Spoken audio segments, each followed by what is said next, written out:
Ce soir, nous apprenons de nouveaux détails sur la mort du légendaire acteur Gene Hackman. Décès de l'acteur oscarisé Gene Hackman et de son épouse retrouvés à leur domicile de Santa Fe au 1425 Old Sunset Trail. Gene Hackman, 95 ans. Son épouse Betsy Arakawa, 65 ans, et leurs chiens ont été découverts sans vie. À une douzaine de mètres en contrebas de la bibliothèque privée de Gene Hackman, la lampe torche d'un agent du FBI a accidentellement éclairé un objet, provoquant son arrêt respiratoire. Une porte en fer sans poignée, ni charnières apparentes, seulement des rivets, de la rouille et des traces de soudure le long de chaque joint, scellé de l'intérieur. Quelqu'un l'avait verrouillé et n'en était jamais ressorti. Ce que le FBI a exhumé des ténèbres derrière cette porte n'aurait jamais dû être découvert. Et ce que cette découverte révèle sur l'un des hommes les plus discrets d'Hollywood changera votre vision du monde. La Brèche, 26 février 2025, 11h00. Un convoi de véhicules fédéraux s'arrête devant d'imposantes tentes grises en acier, renforcées dissimulées au cœur des forêts, près de Santa Fe, au Nouveau-Mexique. Derrière ces grilles se trouve une propriété de 4 millions de dollars, le domaine privé du légendaire acteur oscarisé Gene Hackman et de son épouse Betsy Arakawa. Personne n'avait vu ni entendu parler du couple depuis des jours. Aucun appel ne répondait. Aucun employé ne se présentait au travail. Un silence complet régnait sur cette propriété qui, en temps normal, fonctionnait comme une petite base militaire. C'est un homme à tout faire, ni de la famille, ni d'un ami, ni des forces de l'ordre, qui a finalement donné l'alerte. Il a déclaré aux adjoints qu'il pensait que le couple était décédé à l'intérieur. Il avait fallu forcer les portails, il avait fallu couper les serrures, bien que ça a mis la puce à l'oreille des agents. Il ne s'agissait pas d'une propriété où quelqu'un avait accidentellement laissé la porte ouverte. Tout dans la propriété était conçu pour rester scellé à moins qu'une personne à l'intérieur ne décide de l'ouvrir. Lorsque les policiers y pénétrèrent, ils s'attendaient à une découverte tragique, mais banale, un couple âgé isolé dans ses derniers jours s'éteignant paisiblement. Ce qu'ils découvrirent était tout sauf banal. Les corps de Gene Hackman et Betsy Arakawa furent retrouvés à l'intérieur de la demeure, ainsi que ceux de leurs chiens. Les autorités confirmèrent par la suite que Betsy était décédée environ une semaine avant Gene. La cause de son décès, une grave infection virale. Celui de Gene, une insuffisance cardiaque aggravée. Mort naturelle officiellement. Affaire classée sur le papier. Mais la réalité était tout autre. Les faits ne correspondaient pas du tout à la version officielle. Le hic, c'est que le bureau du shérif de Santa Fe a affirmé dès le départ qu'aucun signe d'acte criminel n'avait été relevé. Un discours convenu censé clore le débat. Mais dans cette même déclaration, ils ont admis que la scène était suffisamment suspecte pour justifier une fouille médico-légale complète de la propriété. Arrêtons-nous un instant sur ce point. Pas d'acte criminel, mais suffisamment suspect pour faire intervenir des équipes fédérales équipées de caméras thermiques et des experts médico-légaux. Ces deux déclarations sont incohérentes. Et c'est précisément cette contradiction qui fait basculer cette histoire. Et ce n'est pas tout. La chronologie elle-même soulève des questions auxquelles personne n'a pu répondre. Betsy est décédée une semaine entière avant Gene 7 jours. Cela signifie que Gene Hackman, un homme de 95 ans, est resté vivant dans cette maison avec le corps de sa femme pendant près d'une semaine seule. Ce soir, de nouvelles images de caméras corporelles révèle-moi les instants qui ont suivi la découverte des corps de l'acteur Gene Hackman et de sa femme Betsy à leur domicile de Santa Fe le mois dernier. Aucun appel à l'aide, aucune tentative pour contacter l'extérieur. Qu'est-ce qui empêche un homme de se taire pendant 7 jours dans une maison avec un être cher décédé, la peur le devoir, où la conscience qu'appeler à l'aide reviendrait à laisser entrer des inconnus, et que des inconnus découvriraient ce qui se cachait sous le corps? Avant que cette histoire ne s'étende davantage, il est important de préciser que si la moitié seulement des découvertes faites par les enquêteurs sous cette propriété s'avère exacte, il s'agira de l'une des découvertes les plus troublantes liées à la mort d'une célébrité dans l'histoire moderne. Si vous n'êtes pas encore abonné, il est temps de l'être, car la suite ne fera qu'empirer les choses. Des sources y ont obtenu le mandat de perquisition officielle. Ce que les autorités ont découvert dans cette propriété dépasse largement le cadre d'une enquête pour homicide. Caché derrière un mur de la bibliothèque privée de Hackman, les agents d'humains fédéraux ont trouvé quelque chose dont personne, ni le personnel, ni les voisins, ni les forces de l'ordre, n'avaient jamais soupçonné l'existence d'un tunnel scellé depuis des décennies. Et quoi qu'il renfermât quelqu'un, avait déployé des efforts considérables pour s'assurer que cela reste enfoui à jamais. Mais le tunnel n'était pas le pire. Le pire était ce qui attendait déjà au fond, la forteresse. Pour comprendre ce que le FBI a découvert sous terre, il faut comprendre ce qui se trouvait au-dessus. La propriété de Gene Hackman n'était pas une maison. C'était une installation, une forêt dense à perte de vue. D'imposants murs de pierre encerclent le périmètre. Des détecteurs de mouvement à chaque accès. Des caméras thermiques. Une surveillance 24 heures sur 24, digne des sites secrets gouvernementaux. Le personnel était trié sur le volet, rigoureusement sélectionné et lié par des accords juridiques si stricts qu'aucun d'entre eux n'a jamais révélé publiquement ce qui se passait entre ces murs. Imaginez un peu. Des décennies d'employés, de jardiniers, de femmes de ménage, d'agents d'entretien et pas la moindre fuite. À l'ère des réseaux sociaux, un tel silence n'est pas le fruit du hasard. Il est imposé. Les journalistes locaux qui ont tenté d'enquêter sur l'histoire de la propriété au fil des ans se sont heurtés à un mur. Les demandes de permis de construire ont été systématiquement expurgées. Les registres fonciers présentaient des lacunes inexplicables. Une chercheuse de la Société historique de Santa Fe a passé des mois à consulter ces registres, puis a tout simplement abandonné. Elle a cessé de répondre aux appels. Ces recherches n'ont jamais été publiées. Personne ne sait ce qu'elle a découvert, ni qui lui a conseillé d'arrêter. Mais voici ce qui s'est passé. Une fois les grilles franchies, l'intérieur était tout simplement époustouflant. Des couloirs ornés de chefs-d'œuvre originaux. Un mobilier datant de plusieurs siècles. Des pièces ayant appartenu à la royauté européenne des lustres, dont la légende raconte qu'ils ornaient les salles d'anciens palais. Des jardins regorgeant de spécimens botaniques si rares qu'on ne les trouve que dans une douzaine d'endroits sur Terre. On a émis l'hypothèse qu'ils étaient morts d'une intoxication au monoxyde de carbone. Dr. Elena Vasquez, historienne de l'architecture à l'Université du Nouveau-Mexique, qui a par la suite participé à l'évaluation de la propriété, a été catégorique. J'ai documenté des propriétés dans tout le sud-ouest. Celle-ci était conçue comme un musée construit dans un complexe militaire. La beauté était indéniable, mais les mesures de sécurité l'étaient tout autant. Une telle combinaison n'arrive que si quelqu'un protège quelque chose de précis. Elle avait raison. Sous cette apparence de splendeur se cachait quelque chose d'autre depuis très longtemps.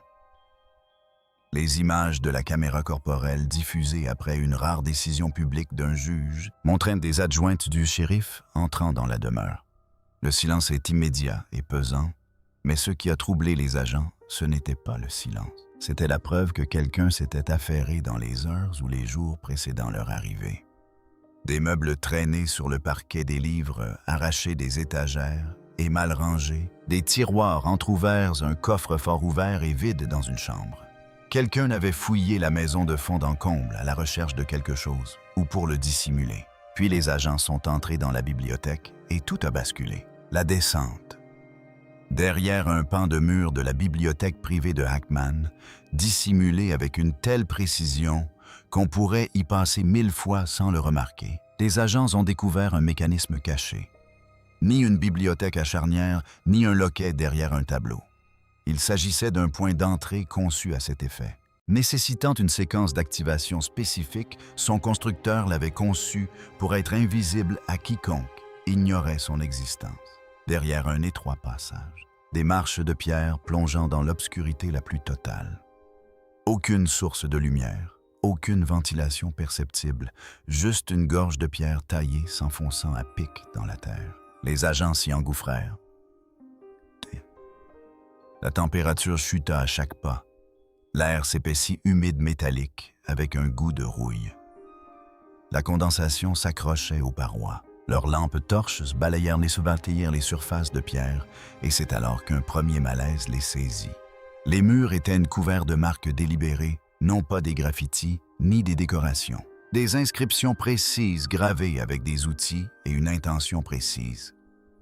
Certaines ressemblant à de la notation alchimique, d'autres à des plans techniques d'appareils et de mécanismes qui n'auraient pas dû exister à l'époque de la construction de ce tunnel. Une section de mur présentait ce qui semblait être le schéma d'une machine sans équivalent moderne. Des engrenages, des chambres et des conduits agencés, selon des configurations qu'un technicien médico-légal décrira plus tard comme une ingénierie venue de nulle part. Et tenez-vous bien, la construction elle-même racontait une histoire. Près de l'entrée de la bibliothèque, la maçonnerie datait du milieu du 20e siècle, coupe nette matériaux industriels, armature en béton coulé. Mais plus les agents s'enfonçaient, plus les parois devenaient rugueuses, joints taillés à la main, armature rudimentaire, marque d'outils compatibles avec un travail à la pioche et au burin, et non avec des outils électriques.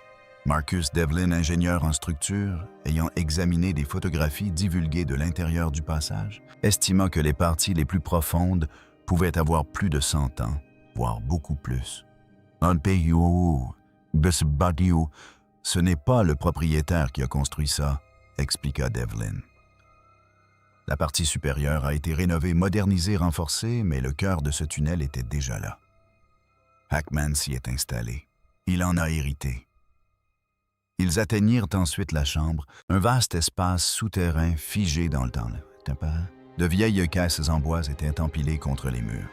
Certaines rongées par le temps s'étaient affaissées, déversant leur contenu sur le sol de pierre. Le mystère plane toujours sur la mort tragique de l'acteur Gene Hackman et de son épouse. La légende du cinéma âgé de 95 ans et sa femme Betsy Yellow. Des documents, des objets métalliques rouillés, des artefacts dont l'origine et l'époque ne pouvaient être identifiés. Un agent souleva le couvercle d'une boîte poussiéreuse et y découvrit des photographies fragiles aux bords gondolés, montrant des visages inconnus, vêtus de vêtements d'un siècle passé. Certaines photos semblaient représenter des réunions clandestines dans des pièces sans fenêtres. D'autres capturaient des lieux des bâtiments, des espaces souterrains qui ne correspondaient à aucun endroit connu. Sur une image, un groupe d'hommes se tenait autour d'une table recouverte de cartes, le visage crispé, une simple ampoule projetant des ombres dures sur leur visage. Au dos de la photographie, une date 1937 et un mot dans une langue non identifiée était inscrit. Des dossiers reliés en cuir côtoyant les photographies remplies de dates codées, de noms caviardés et de passages décrivant des événements qui semblaient avoir été délibérément effacés des archives officielles. Certaines pages étaient partiellement brûlées. Quelqu'un avait tenté de les détruire, mais avait renoncé ou avait été arrêté. D'autres documents portaient en des filigranes et des insignes liés à des organisations officiellement dissoutes depuis des décennies. Le volume de documents était colossal. Les agents estimaient maintenant qu'il faudrait des années pour cataloguer intégralement le contenu de cette pièce. Mais voici ce à quoi personne ne s'attendait. Les photographies, les documents, les caisses, tout cela était troublant. Ce qui attendait au fond de cette pièce était d'une toute autre nature. La porte qui ne s'ouvre pas. Tout au fond de la pièce, derrière les caisses et les dossiers éparpillés, les lampes torches des agents l'ont repéré, une porte en fer encastrée dans la pierre. Aucune poignée extérieure, aucune charnière visible, juste une surface d'acier corrodée sillonnée de traces de soudure. Quelqu'un avait scellé cette porte de l'intérieur et s'était assuré qu'elle le reste. La serrure n'était pas conçue pour empêcher les gens d'entrer, mais pour retenir quelque chose. Le FBI n'a rien dit publiquement sur ce qui se cache derrière cette porte. Rien. Aucun commentaire officiel, aucune fuite, aucune information de fond. À une époque où des documents classifiés se retrouvent sur des serveurs Discord et où les images de vidéosurveillance inondent les réseaux sociaux en quelques heures, un tel niveau de confinement ne s'improvise pas. Il exige une répression active. Et cela en dit long sur ce qu'il dissimule. Et là, ça devient intéressant. Le sol de la chambre n'était pas là simplement de la pierre poussiéreuse. Il était orné de motifs circulaires. Des dessins complexes et précis qui, vus du ciel, ressemblent à des cartes célestes. Des cartes du ciel gravées dans le sol par quelqu'un qui savait exactement ce qu'il faisait. Ni aléatoire, ni décoratif. Ces motifs correspondaient à des alignements astronomiques précis, des constellations, des positions planétaires des orbites, agencées avec une précision qui exigeait des connaissances mathématiques poussées. Celui ou celle qui les a gravés n'a pas procédé au hasard. Il ou elle cartographiait ou marquait quelque chose pour quelqu'un qui viendrait plus tard et saurait l'interpréter. Les outils retrouvés dans les caisses étaient tout aussi erronés. Des gravures qui ne correspondent à aucun fabricant ni à aucune période connue. Des mécanismes internes d'une telle précision qu'ils nécessiteraient une technologie de fabrication qui n'existait pas lors de la construction supposée de ce tunnel. Un objet, un cylindre métallique de la taille d'une paume de main doté d'anneaux internes rotatifs, semblait dépourvu de jointures et de méthodes d'assemblage visibles. Comme s'il avait été coulé d'une seule pièce, une prouesse que les techniques métallurgiques actuelles peinent encore à reproduire à cette échelle. Le docteur James Whitfield, ancien analyste médico-légal du FBI, qui a passé 19 ans à traiter des preuves classifiées avant de prendre sa retraite, a examiné les détails accessibles au public et a fait une remarque qui m'a marqué. Quand une agence devient aussi discrète aussi rapidement, cela signifie deux choses. Soit elle n'a rien trouvé et elle est embarrassée, soit elle a découvert quelque chose de si important que la question de la divulgation dépasse le cadre de l'équipe d'enquête. J'ai vu les deux. Il ne semble pas s'agir d'un embarras. Gene Hackman collectionnait-il des artefacts impossibles à trouver? Gardait-il un savoir que quelqu'un avait décidé de ne jamais révéler au grand jour? Ou avait-il hérité de ce monde souterrain d'un autre dont le fardeau était devenu le sien? La réponse se cache peut-être sous terre, et elle pourrait expliquer pourquoi lui et Betsy n'en sont jamais ressortis vivants. Le sous-sol de Santa Fe ne se résume pas à des galeries d'art et à des couchers de soleil désertiques. Los Alamos berceau de la bombe atomique se trouve à 2 pas. Le projet Manhattan, les essais nucléaires, la recherche secrète sur les armes, tout cela s'est déroulé à proximité immédiate de la maison de Hackman. Depuis des décennies, les habitants parlent de réseaux de transport souterrains et de bunkers creusés dans les mesas. Des infrastructures ont été construites pour abriter les élites gouvernementales en cas d'effondrement de la civilisation. Des demandes d'accès à l'information ont confirmé l'existence d'importants travaux souterrains dans cette région durant la guerre froide. Leur ampleur reste classifiée. Cependant, Richard Payne, consultant retraité du département de l'énergie ayant travaillé sur des évaluations d'installations dans le nord du Nouveau-Mexique dans les années 1990, a fourni les informations suivantes. Sous ces mesas, il existe des systèmes conçus pour survivre à la surface. Certains ont été mis hors service, d'autres scellés, et d'autres encore tout simplement oubliés, effacés de toute trace officielle. Mais voilà le hic. La porte en fer au bout du tunnel de Hackman n'était pas décorative. L'acier était de qualité militaire. L'espacement des rivets correspondait aux techniques de construction des installations gouvernementales de haute sécurité des années 1950. S'il s'agissait d'une cave à vin ou d'une cave à légumes, personne ne la construirait comme un coffre-fort de banque. S'il s'agissait d'un embranchement oublié d'un vaste réseau gouvernemental, cela change complètement la donne. Les voisins ont toujours senti que quelque chose clochait. Margaret Calloway, propriétaire du terrain voisin pendant 22 ans, se souvient des bruits. Des vibrations de basse fréquence vers 2 heures ou 3 heures du matin. Pas de plomberie, pas de chauffage, quelque chose d'industriel de profond. Vous le sentiez dans vos côtes? Elle en avait parlé à Hackman un jour comme ça par-dessus la limite de propriété. Il lui avait lancé un regard qu'elle n'oubliera jamais et avait dit « Il y a des choses qu'il vaut mieux laisser sous silence ». Elle avait ri. Elle ne rit plus. Un autre voisin, Frank Delacroix, géologue, à la retraite qui habitait 2 maisons plus à l'est, a confirmé indépendamment les vibrations. Il a dit avoir d'abord pensé à une légère activité sismique. J'ai même installé un sismomètre portable un été. Les relevés ne correspondaient à aucun rythme naturel. Ils étaient réguliers mécaniques. Quelque chose fonctionnait là-dessous, selon un horaire précis. Il a déposé une plainte pour tapage nocturne auprès du comté en 2019. L'affaire est restée sans suite. D'autres se souviennent de camions banalisés, arrivant à la nuit tombée et repartant avant l'aube. Des visiteurs mystérieux, le visage dissimulé. Aucune facture, aucun logo, aucune trace. D'anciens employés ont quitté le domaine et ont tout simplement disparu. Téléphones coupés, réseaux sociaux effacés, comme si tout avait été effacé.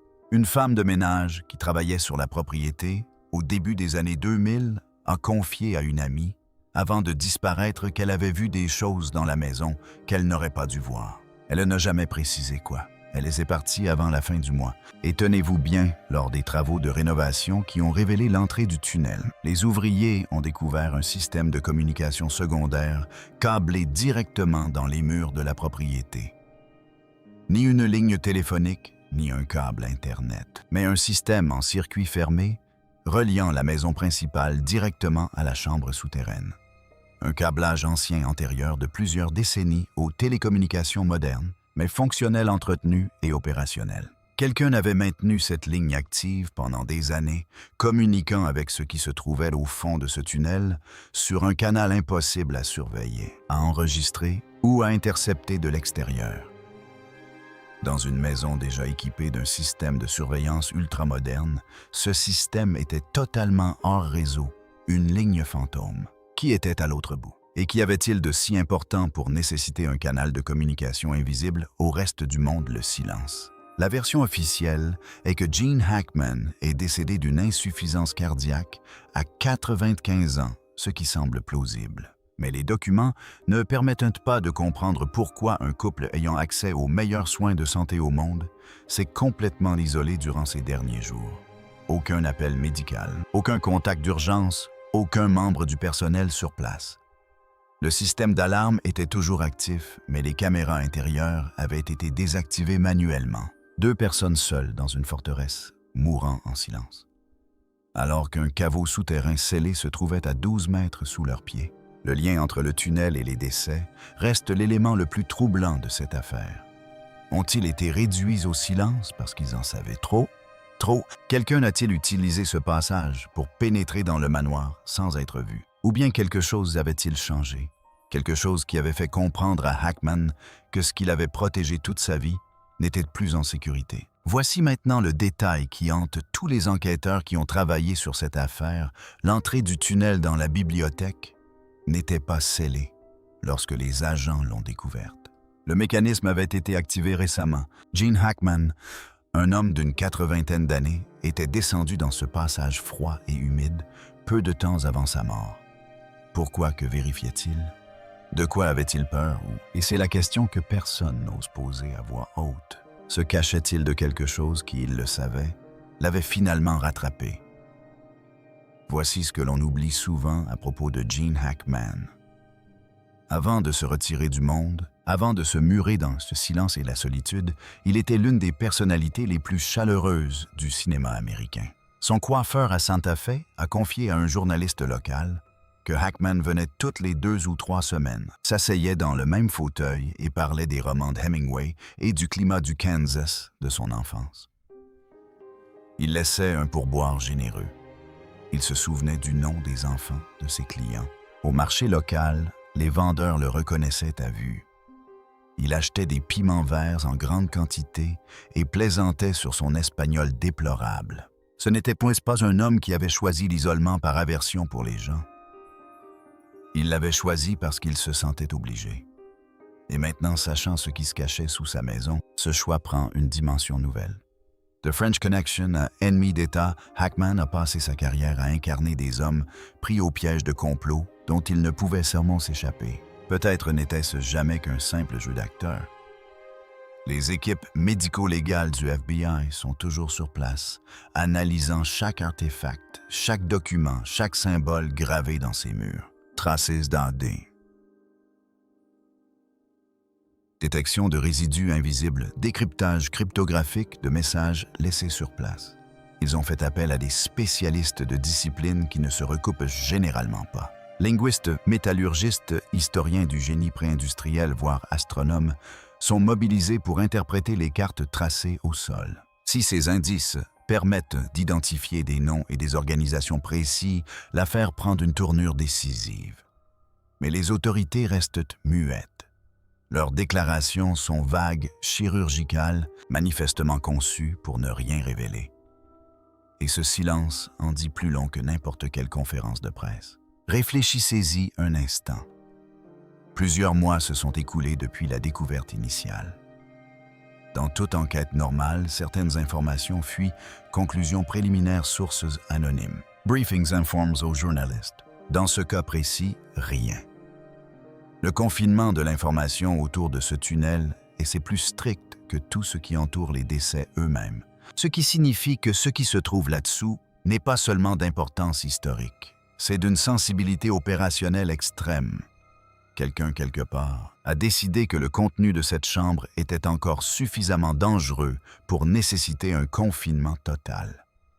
Pas en 1950, pas pendant la guerre froide, pas maintenant. Aujourd'hui, sous les demeures des puissants, sous les forêts, les montagnes et les villes tranquilles que nous croyons connaître, se cachent des portes qui n'auraient jamais dû être ouvertes. Gene Hackman a gardé l'une de ces portes pendant des décennies.